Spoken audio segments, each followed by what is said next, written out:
Nourrir son bébé au sein représente le premier contact entre la mère et ce dernier. Le lait maternel est l'un des premiers facteurs de protection durable de la santé de l'enfant.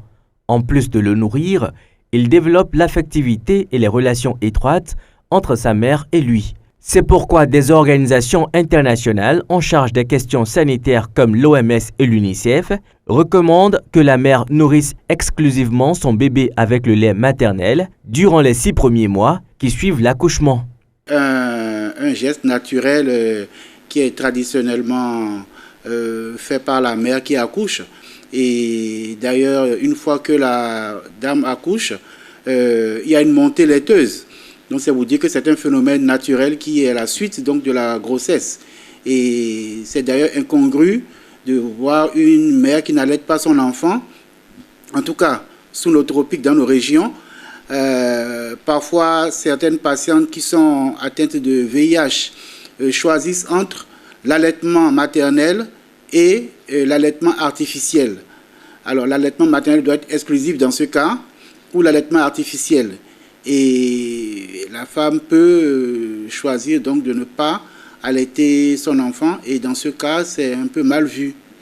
Donc, c'est vous dire que c'est quelque chose qui est ancré dans nos traditions et voilà, en tout cas en Afrique. L'allaitement maternel peut durer autant que l'enfant a envie de téter, mais classiquement, après 6 mois, on considère que le sein n'a plus beaucoup de lait à donner, mais il y a des bébés, des enfants qui tètent jusqu'à l'âge de 2 ans, voire plus. Non, il n'y a pas de maladie en tant que telle, mais simplement si un enfant n'est pas bien nourri au sein de sa mère et que de l'autre côté, il n'a pas les nutriments nécessaires par un autre apport, l'allaitement artificiel par exemple, ou la nutrition par les aliments classiques, il peut donc développer une malnutrition.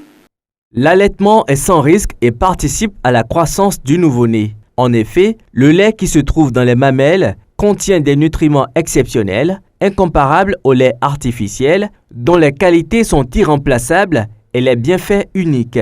Toutefois, la mère peut voir ses seins perdre de leur tonicité.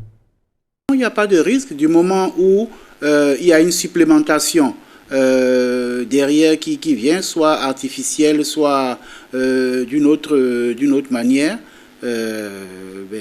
Écoutez, il n'y a pas un risque en tant que tel. Voilà.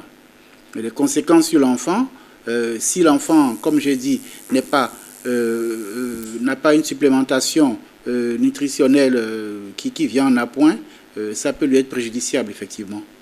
Il est dit que une femme qui allaite ses enfants normalement et fait a moins de risque de faire un cancer du sein par rapport à une femme qui allaite peu.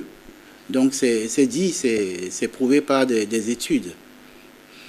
Il se peut que, à force de donner à téter à plusieurs enfants, le galbe du sein ne soit plus ce qu'il était avant, donc que la femme ne soit enceinte et n'allaite, enfin, comme quand elle était jeune fille. Mais ce n'est pas une raison. Moi, sincèrement, je n'ai pas constaté que les jeunes filles n'allaitent plus leurs enfants. Peut-être qu'il y a un temps où ça se faisait, mais de nos jours, les femmes ont plutôt plaisir à allaiter leurs enfants. C'est peut-être que les hommes aussi n'ont plus ce critère-là qui décourageait les jeunes filles à l'époque.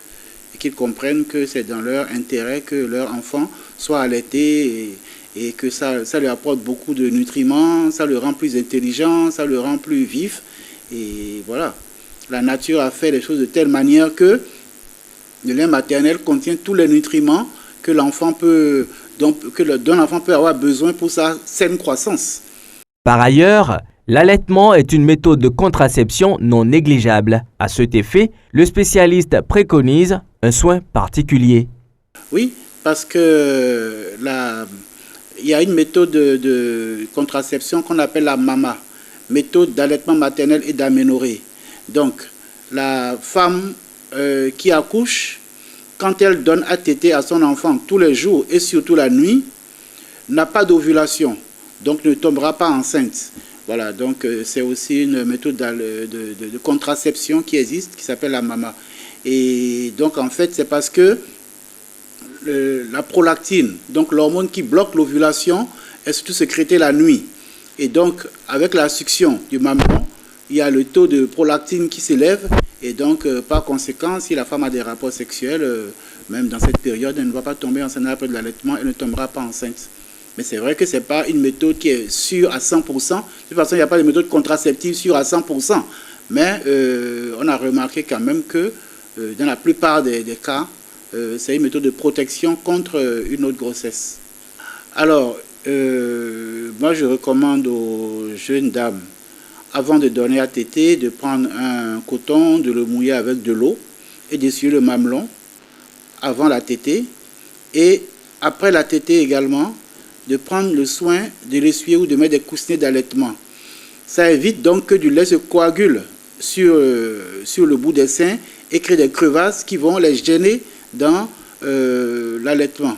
Parce qu'on remarque que beaucoup de jeunes filles qui n'ont pas ces conseils-là laissent le lait se coaguler entre deux tétées et ensuite ce lait coagulé arrache la fine peau qui est sur le mamelon et après ça devient une plaie et qui limite donc l'allaitement. Ça peut se surinfecter, ça peut créer de fortes douleurs pendant l'allaitement et c'est vraiment très désagréable pour la maman.